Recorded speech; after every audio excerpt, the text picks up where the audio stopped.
Generally, being in work is good for people and for organisations. If companies help their employees to improve or manage their well-being, employees are more likely to feel satisfied and engaged. It's also likely that they'll perform better, so it's a win-win. In 2010, the government launched the National Wellbeing Programme, highlighting this link between quality of life and economic growth.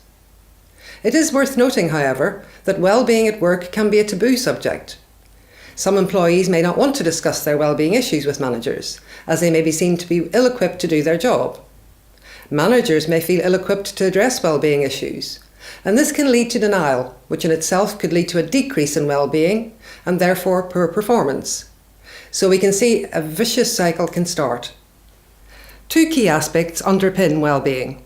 One, individual characteristics of a person and their team, and two, the quality of the working environment.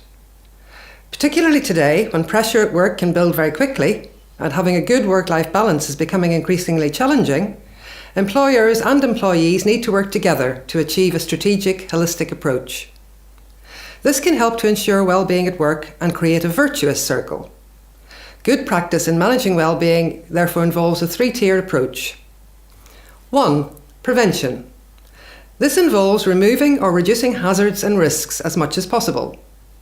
For example, designing an office so that it is safe for employees to carry out their job, and ensuring that there is a good person-job fit for people so that they have the appropriate skills needed to do the work.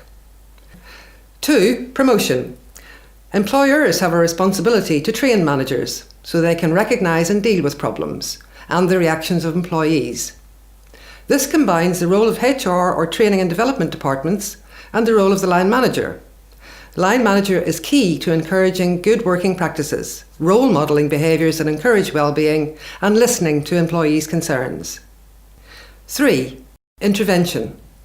When a problem does arise, employers should help their staff to cope with or recover from the issue. This might involve calling upon occupational health support. Part of this involves putting together processes where relevant to help prevent recurrence of the issue, such as helping employees to be proactive in addressing well-being. Research into organisational practice suggests proactive well-being management can encompass elements of the following: employee surveys and data analysis, for example, engagement surveys and review of sickness records. This helps to discover whether there's a problem and to what extent that problem exists. Surveys can form a monitoring system, creating a database of information, a litmus test of the well-being of employees and the organisation. The Health and Safety Executive recommends that health policies are an integral part of HR policy. But policy should be a living framework. It needs to include elements such as sickness absence. Monitoring and taking early action on sickness is also beneficial. The Reformed Medical Statement, or FIT Note, introduces a system where GPs assess whether an individual may be fit for some work now, rather than fit to work or not fit to work. Ensuring that there is ongoing communication between the employee and the company is needed to address well-being. Providing a pathway for managers to guide their actions can help, so they're aware of the training and health programmes to promote well-being.